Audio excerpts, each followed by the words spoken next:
Daily, weekly और monthly राशिफल के साथ साथ ज्योतिष, वास्तु, मंत्र आदि से जुड़ी वीडियोस रेगुलरली पाने के लिए चैनल को अभी सब्सक्राइब कीजिए और बेल नोटिफिकेशन पे भी क्लिक कीजिए ताकि नई वीडियो की नोटिफिकेशन आपको समय पर मिल जाए।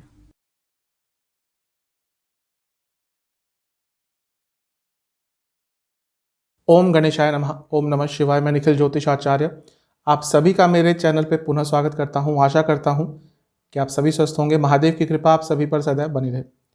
ये वीडियो कर्क यानी कि कैंसर के लिए एक अत्यंत महत्वपूर्ण वीडियो है, क्योंकि ये वीडियो है देवगुरु बृहस्पति के राशि परिवर्तन के बारे में।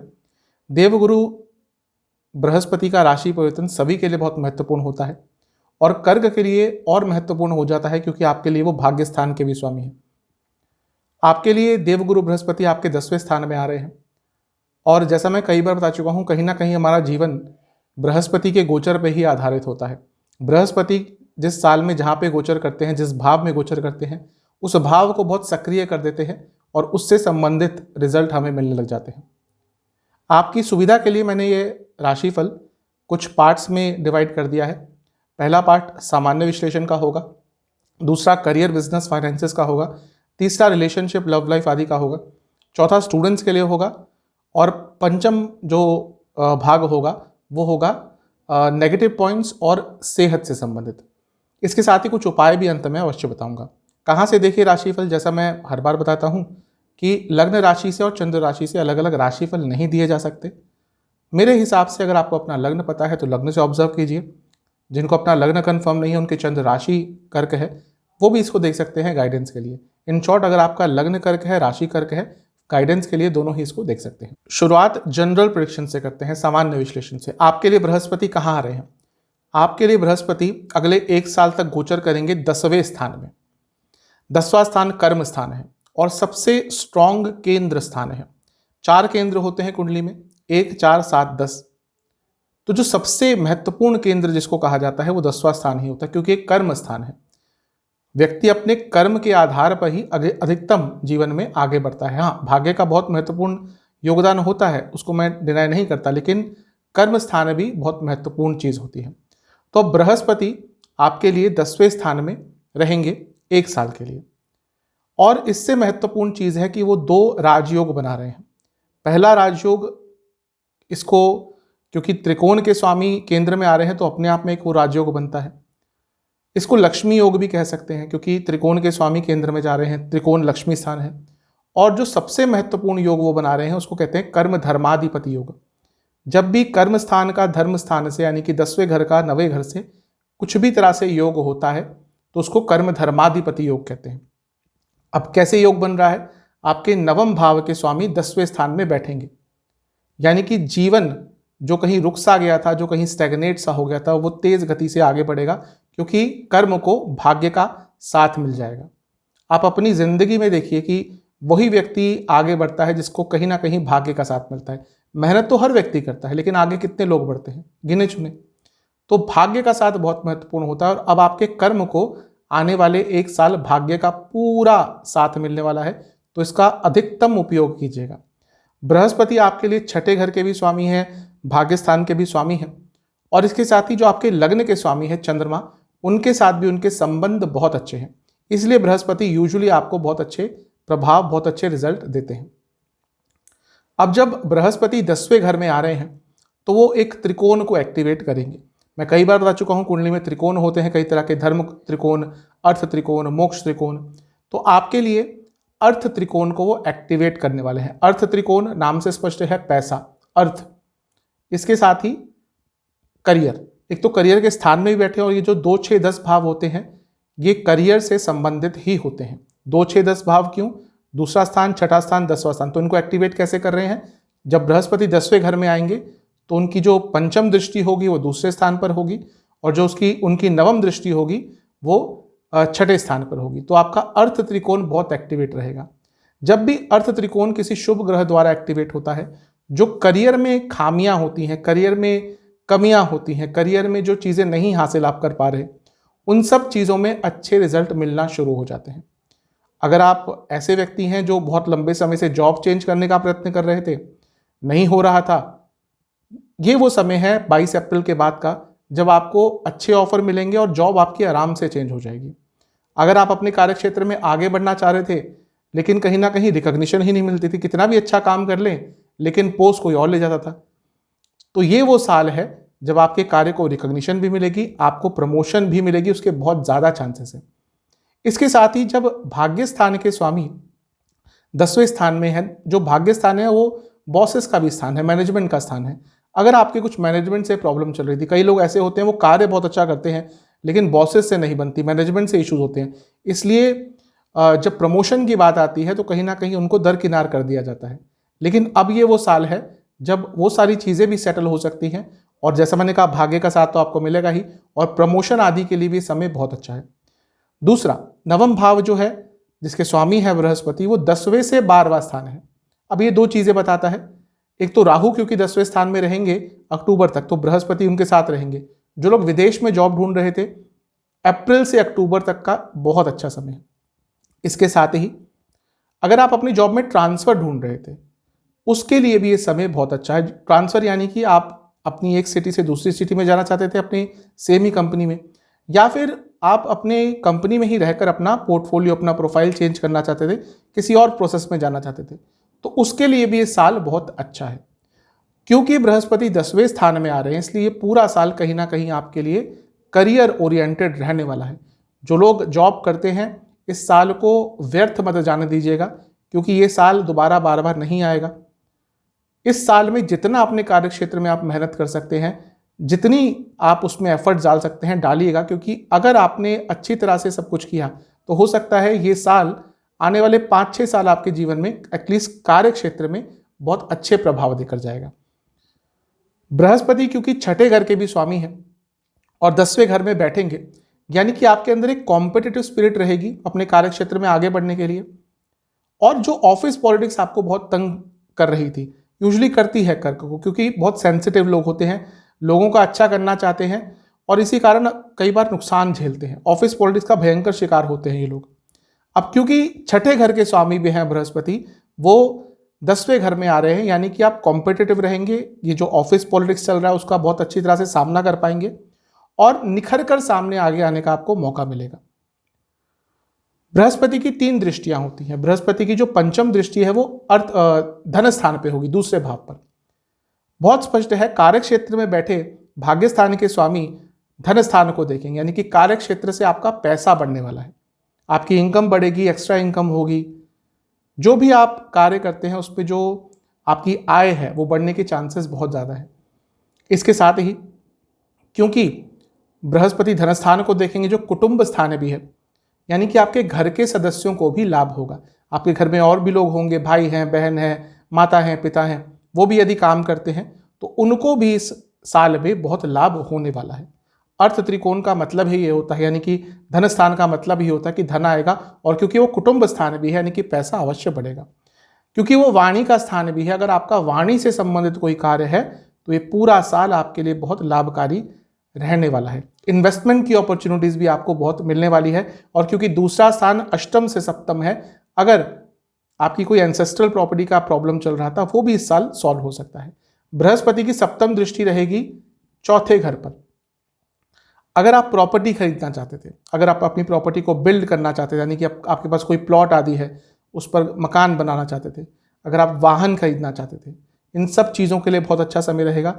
इसके साथ ही यदि आपकी माता जी की तबीयत खराब चल रही थी तो अप्रैल के बाद से उनकी तबीयत में भी सुधार आता हुआ आपको दिखेगा। और क्योंकि इमोशंस का स्थान भी है, बहुत इमोशनल एक लग्न होता है कर्क, बहुत इमोशनल लोग होते हैं।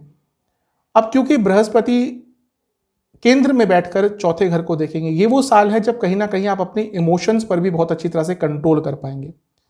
और ये भी स्थान क्योंकि फैमिली का है, ओवरऑल आपके घर में बहुत खुशियां इस साल आने वाली है। ये बहुत अच्छी चीजें दिख रही हैं कर्क के लिए। बृहस्पति की जो 9वीं दृष्टि है वो रहेगी छठे स्थान पर। अब मैं बता चुका हूं ये अर्थ त्रिकोण है, दोबारा नहीं बताऊंगा कि ये करियर के लिए अच्छा रहेगा, कॉम्पिटिटिव स्पिरिट रहेगी। अगर कोई रोग आपको बहुत तंग कर रहा था, कई बार होता है कि कोई ना कोई रोग चला ही रहता है, क्रॉनिक डिजीज होती है, 2 महीने ठीक रहता है, फिर तीसरे महीने वो प्रॉब्लम आ गई, या फिर कोई और भी आपको रोग तंग कर रहा था, तो वो रोग आपका इस अप्रैल के बाद से ठीक होना शुरू हो जाएगा। डायग्नोसिस नहीं हो रहा था, डायग्नोसिस हो जाएगा। और कुछ ना कुछ अच्छा इलाज उसका मिल जाएगा। और क्योंकि ये लीगैलिटी का स्थान है, अगर आपका कोई लीगल केस भी चल रहा था तो उन सारी चीज़ों में भी आपको अच्छे रिजल्ट मिलते हुए दिख रहे हैं। तो ओवरऑल कहूँ, बृहस्पति का ये जो राशि परिवर्तन है आपके लिए बहुत महत्वपूर्ण है। करियर ओरिएंटेड जो लोग हैं बहुत अच्छा है। अर्थ त्रिकोण एक्टिवेट हो रहा है, पैसा अवश्य आएगा, इस साल का लाभ उठाइएगा। एक चीज बहुत महत्वपूर्ण कहूंगा, धर्म के स्वामी हैं आपके लिए बृहस्पति, वैसे भी धर्म के कारक है और धर्म के स्वामी हैं। अगर कार्य क्षेत्र में आगे बढ़ना चाहते हैं, थोड़ा पूजा पाठ, थोड़ा मेडिटेशन, थोड़ा अध्यात्म अवश्य अपने जीवन में ऐड कीजिएगा। वैसे भी मैं कर्क वालों को बोलता हूं, जब भी मेरे पास कोई कुंडली आती है, 12वें स्थान के स्वामी भाग्य स्थान के स्वामी आपके बृहस्पति हैं। तो जितना धर्म के प्रति आस्था रखेंगे उतना आपका जीवन अच्छा रहेगा, क्योंकि सेंसिटिव लोग होते हैं, अगर ईश्वर से कनेक्टेड नहीं रहेंगे तो प्रॉब्लम रहेगी। तो इस चीज़ का ध्यान अगर आपने रख लिया तो ये साल तो आपके लिए बहुत अच्छा होने वाला है। चलते हैं करियर, बिजनेस, फाइनेंसेस की तरफ। पहले फाइनेंसेस की ही बात कर लेते हैं। देखिए, मैं बता चुका हूं सामान्य विश्लेषण में ही कि आपका धन स्थान, दूसरा भाव बृहस्पति द्वारा एक्टिवेट रहेगा, दृष्ट रहेगा। तो ये तो बहुत साफ है कि धन तो आपके लिए इस साल भरपूर आने वाला है। और क्योंकि बृहस्पति छठे घर को भी देखेंगे, यानी कि आपका कोई पैसा रुका हुआ था वो भी आराम से इस साल आपको प्राप्त हो सकता है। खैर, वो कुंडली पर डिपेंड करता है कि कैसे योग बन रहे हैं, तो कम नीचे, कम ज़्यादा हो सकता है, लेकिन धन कमाने के लिए तो ये साल बहुत अच्छा है। पूरा अर्थ त्रिकोण आपका, जो सबसे एक सौभाग्यशाली और सबसे शुभ ग्रह है बृहस्पति, उनसे दृष्ट रहेगा या उनसे प्रभावित रहेगा। तो ये पूरा साल धन कमाने की अपॉर्चुनिटीज बहुत आने वाली है, पैसा आप बहुत कमाएंगे, जिसको कहते हैं फाइनेंशियल इंडिपेंडेंस या फाइनेंशियल स्टेबिलिटी। वो दोनों ही चीज़ें प्राप्त करने के लिए जो साल है ये बहुत अच्छा है। अगर आपकी दशा अंतरदशा थोड़ी भी फेवरेबल है, ये साल आपका बहुत अच्छा जाएगा। अगर बहुत ही अच्छी है, बृहस्पति की ही दशा या अंतरदशा चल रही है, राहु की दशा अंतरदशा चल रही है, चंद्रमा की दशा अंतरदशा चल रही है आपके लिए, तो ये साल आपके लिए बहुत ही अच्छा रहने वाला है। अब बात करते हैं करियर की। करियर का खैर मैं बहुत बता चुका हूँ, मैं ज़्यादा नहीं विस्तार में जाऊँगा। जो लोग जॉब करते हैं उनके लिए तो साल बहुत अच्छा रहने ही वाला है। चेंज हो, प्रमोशन हो, इंक्रीमेंट हो, कुछ भी चीज़ आपको अपने कार्य क्षेत्र में ठीक करनी है, अचीव करनी है, उसके लिए इस साल से बेहतर साल नहीं हो सकता। स्पेशली जो लोग कंसल्टेशन बेस्ड कुछ कार्य करते हैं, सर्विस इंडस्ट्री में है, जो लोग ट्रैवल, टूरिज्म, हॉस्पिटैलिटी से जुड़ा कुछ कार्य करते हैं, जो लोग मीडिया से जुड़ा कुछ कार्य करते हैं, और कुछ रिलीजियस कार्य से जुड़ा आपका कुछ रिलीजन से जुड़ा कुछ आपका कार्य है, तो आपके लिए पूरा जो साल है बहुत अच्छा रहेगा। बिजनेस की भी बात कर लेते हैं। देखिए, बिजनेस के लिए सप्तम भाव को देखते हैं, और सप्तम से चौथे में बृहस्पति आ रहे हैं, यानी कि इस साल में आपको बहुत नए नए आइडियाज आने वाले हैं। और क्योंकि केंद्र में एक बहुत स्ट्रांग ग्रह आ रहा है, यानी कि आपके बिजनेस में स्टेबिलिटी रहेगी। इसके साथ ही अगर हम देखें तो बृहस्पति पे शनि की दृष्टि भी पूरे साल बनी रहेगी, और शनि आपके सप्तम के स्वामी हैं और सप्तम से दूसरे स्थान के स्वामी हैं, यानी कि धन आपके बिजनेस में भी इस साल बहुत आने वाला है। तो बिजनेस के संबंध में भी बृहस्पति आपको बहुत अच्छे रिजल्ट देने वाले हैं। जो इश्यूज आपके बिजनेस में आ रहे थे, जो तकलीफें, जो ऑब्स्टेकल्स आपके बिजनेस में आ रहे थे, उनको सॉल्व करने के लिए इस साल बहुत अच्छा है, बहुत अच्छी गाइडेंस मिल सकती है। और अगर आप इन्वेस्टर्स ढूंढ रहे थे स्पेशली, तो आपके लिए साल बहुत अच्छा रहेगा। आपको इन्वेस्टर्स, बहुत अच्छे इन्वेस्टर्स जो एक गाइड की तरह भी आपके लिए काम करेंगे, वो प्राप्त हो सकते हैं। चलते हैं रिलेशनशिप और मैरिड लाइफ की तरफ। नया रिलेशनशिप की संभावना है इस साल, काफ़ी ज़्यादा चांसेस हैं कि नया रिलेशनशिप आपका बन सकता है। ज़्यादा चांसेस उसके नवंबर के बाद के होंगे, लेकिन चीज़ें थोड़ी बहुत आगे बढ़ सकती हैं। जो लोग रिलेशनशिप में हैं उनके लिए भी स्टेबिलिटी आती हुई दिख रही है। कारण क्या है कि पंचम जो स्थान रिलेशनशिप का होता है, वहाँ से छठे में बृहस्पति आएंगे, और बृहस्पति क्योंकि एक शुभ ग्रह है, तो जो भी अनस्टेबिलिटी आपके रिलेशनशिप में आ रही थी उसको ठीक करने में बृहस्पति बहुत योगदान करेंगे। बस प्रॉब्लम यह है क्योंकि गुरु चांडाल योग भी बना होगा और राहु का साथ होगा, तो मन बहुत भागेगा दोनों का इधर उधर। तो चीज़ें बहुत हद तक ठीक होना नवंबर के बाद शुरू होंगी, तब तक थोड़ा धैर्य बना के रखिएगा, लेकिन फिर भी बृहस्पति का अपने आप में आना रिलेशनशिप को स्टेबल करना शुरू कर देगा। जो लोग मैरिड हैं उनके लिए भी चीज़ें ठीक होंगी इमोशनल लेवल पर। और अगर आपके इन लॉज के कारण मैरिड लाइफ में कोई प्रॉब्लम आ रही थी, तो वो चीज़ें भी अब इस साल ठीक होती हुई दिख रही हैं, क्योंकि सप्तम से चौथा स्थान आपके इन लॉज का बनता है, तो वहाँ पर जब एक शुभ ग्रह आ रहा है तो प्रॉब्लम्स ठीक करेगा। इसके साथ ही क्योंकि सप्तम से जो 10वां स्थान है वहाँ पर भी बृहस्पति की दृष्टि होगी, यानी कि आपके लाइफ पार्टनर की सैलरी भी या इनकम भी इस साल इंक्रीज हो सकती है, उनको करियर में ग्रोथ हो सकती है। तो आपके लिए भी करियर ग्रोथ का अच्छा है, आपके लाइफ पार्टनर के लिए भी करियर ग्रोथ के लिए ये साल बहुत अच्छा है। तो ओवरऑल देखिए बृहस्पति महाराज रिलेशनशिप हो, मैरिड लाइफ हो, दोनों पे ही एक अच्छा प्रभाव देते हुए जा रहे हैं। इन चीज़ों पर थोड़ा और काम कीजिएगा, अपने बीच जो अनस्टेबिलिटीज आ रही हैं उनको और थोड़ा एफर्ट्स के साथ ठीक करने का प्रयास करेंगे तो बृहस्पति महाराज बहुत अच्छे रिजल्ट आपको देकर जाएंगे। स्टूडेंट्स की बात करते हैं, स्टूडेंट्स के लिए भी अच्छा ही है क्योंकि पंचम भाव मेनली स्टूडेंट्स का होता है, पंचम से छठे में बृहस्पति आ रहे हैं, यानी कि स्टूडेंट्स की रुकावटें दूर होंगी। वह स्टूडेंट्स जो जॉब प्राप्त करना चाहते थे, क्योंकि 10वां भाव एक्टिवेट है तो सभी के लिए, जो भी कर्क वाले हैं सभी के लिए जॉब के लिए तो बहुत अच्छा साल है।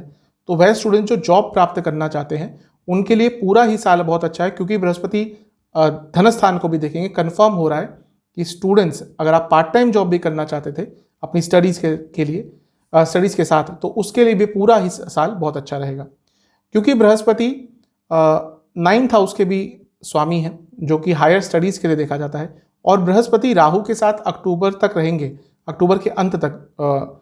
तो जो लोग अपनी स्टडीज़ के लिए, हायर स्टडीज़ के लिए स्पेशली विदेश जाना चाहते थे, उनके लिए अप्रैल के अंत से अक्टूबर के अंत तक का समय बहुत महत्वपूर्ण है। आराम से आपकी फॉरेन संबंधित चीज़ें अच्छी हो जाएंगी। और वैसे भी जो रिसर्च बेस या हायर स्टडीज़ कुछ करते थे उनके लिए भी पूरा साल अच्छा रहेगा, क्योंकि हायर स्टडीज़ के लिए अगर देखें तो 9वां भाव होता है और जो रिसर्च बेस्ड चीज़ें होती है उनके लिए 8वां भाव होता है। 8th के स्वामी भी बृहस्पति को देखेंगे, तो ये पूरा साल स्टूडेंट्स के लिए एटलीस्ट बृहस्पति महाराज के पर्सपेक्टिव से बहुत अच्छा दिख रहा है। नेगेटिव पॉइंट्स की बात कर लेते हैं। देखिए बृहस्पति महाराज अधिकतम तो आपको अच्छे ही रिजल्ट देंगे। कुछ नेगेटिव पॉइंट जो मेरे हिसाब से हो सकते हैं कि आप अपनी फैमिली से थोड़ा सा दूर होना शुरू हो जाएंगे इमोशनल लेवल पर। ये क्योंकि साल ऐसा है कि आप शायद करियर ओरिएंटेड बहुत रहेंगे, तो एक इम्बैलेंस पर्सनल लाइफ और प्रोफेशनल लाइफ में आता हुआ दिख रहा है कि आप इतना पैसे के पीछे या करियर के पीछे एफर्ट्स डालेंगे, जो बुरा नहीं है क्योंकि उनके बिना भी कुछ नहीं चलता, लेकिन एक बैलेंस बनाने की कोशिश कीजिएगा, क्योंकि बहुत ज़्यादा संभावना है कि आप अपनी फैमिली से इमोशनल लेवल पर थोड़ा दूर होते जाएंगे और ये लंबे समय तक चला, फिर वो जो गैप आ जाता है उसको भरना आसान नहीं होता। इसके साथ ही मैंने कहा था वाणी संबंधित कार्य करते हैं बहुत लाभ होगा, लेकिन पर्सनल लाइफ में उसका नेगेटिव प्रभाव पड़ेगा। आप थोड़े ईगोइस्टिक इस साल ज़्यादा दिखेंगे। प्रोफेशनल लाइफ में नहीं कह रहा, वहाँ पे आपकी वाणी बहुत काम आएगी, लेकिन पर्सनल लाइफ में आपकी वाणी बहुत ईगोइस्टिक दिखेगी और उसके कारण भी आपके पर्सनल लाइफ में थोड़ी प्रॉब्लम्स आ सकती हैं। कोई भी लीगल कार्य को अधूरा छोड़ देना, ये साल लीगल कार्यों को पूरा करने के लिए बहुत अच्छा है, लेकिन कभी कभी क्या होता है, मैं कई बार बता भी चुका हूँ, थोड़ा लेड बैक एटीट्यूड होता है कि कल कर लेंगे, अगले महीने, अगले साल कर लेंगे। वो चीज़ आपने अगर किसी लीगल कार्य में अपनाई तो बहुत महंगी पड़ेगी। तो इन सब चीज़ों का बहुत ध्यान दीजिएगा। जहाँ तक सेहत की बात है, क्योंकि छठे घर के स्वामी हैं, रोग तो अपने साथ लेके ही आएंगे जहाँ भी जाएंगे। दांतों के रोग बहुत तंग करेंगे, आंखों के रोग तंग करेंगे, चेस्ट की प्रॉब्लम्स वैसे भी रहती है और या कफ आदि की प्रॉब्लम वो भी इस साल थोड़ी बढ़ेगी। अपने आप में कफ के कारक है तो प्रभाव तो उनका होगा ही। लोअर बैक में बहुत दर्द रहेगा, सियाटिका की प्रॉब्लम है, कुछ भी लोअर बैक से संबंधित प्रॉब्लम्स रहती हैं वो और आपको तंग करेगी। और डाइजेस्टिव प्रॉब्लम्स बहुत रहेंगी, जिनको लिवर की प्रॉब्लम है बहुत दिक्कत बढ़ेगी, जिनको इनडाइजेशन रहती है उनको भी प्रॉब्लम होगी। खास तौर से जिनको डायबिटीज़ है अपना बहुत ध्यान रखें, और जिनको हृदय संबंधित कोई भी प्रॉब्लम है उनको भी थोड़ा ध्यान इस साल ज़्यादा रखना पड़ेगा। इन सब चीज़ों पे थोड़ा फोकस कीजिएगा। उपाय की बात करते हैं, कुछ सरल उपाय आपको करने हैं। आपको सबसे पहले तो ये उपाय 2 बृहस्पतिवार करने हैं। कब करें? 22 अप्रैल के आसपास कर लीजिएगा, या जब भी वीडियो दिखता है उसके बाद कर लीजिएगा, क्योंकि लंबा एक गोचर होगा इनका बृहस्पति महाराज का। तो कुछ लोग अभी देख लेंगे, कुछ लोग शायद बाद में देखेंगे। तो शिव मंदिर जाइएगा, शिवलिंग पर 11 बेलपत्र आपको अर्पण करने हैं। हर बेलपत्र पर आपको या तो चंदन का या केसर का एक टीका लगाना है। बेलपत्र अर्पण करने के साथ साथ आपको शिव महाराज का, महादेव का आपको अभिषेक करना है। दूध और शक्कर मिलाकर इस द्रव्य से आपको अभिषेक करना है। अभिषेक करने के बाद 2 घी के दिए और 2 सरसों के तेल के दिए आपको प्रज्वलित करने हैं, महादेव को अर्पण करने हैं। और ओम मृत्युंजयाय नमः, ओम मृत्युंजयाय नमः इस मंत्र का 108 बार जाप करना है। मंदिर में कुछ दान दे के आना है और उसी दिन गौशाला में भी दान करना है। ये उपाय आपको 2 बृहस्पतिवार करने हैं। सच्ची निष्ठा के साथ, समर्पण भाव के साथ उपाय करेंगे तो आपके लिए बृहस्पति महाराज बहुत अच्छे रिजल्ट देंगे। आशा करता हूँ कि वीडियो आपके काम आएगी। चैनल पे नए हैं तो सब्सक्राइब कर लीजिए, वीडियो को लाइक कर लीजिए। मिलता हूँ अगली वीडियो में, तब तक के लिए ओम।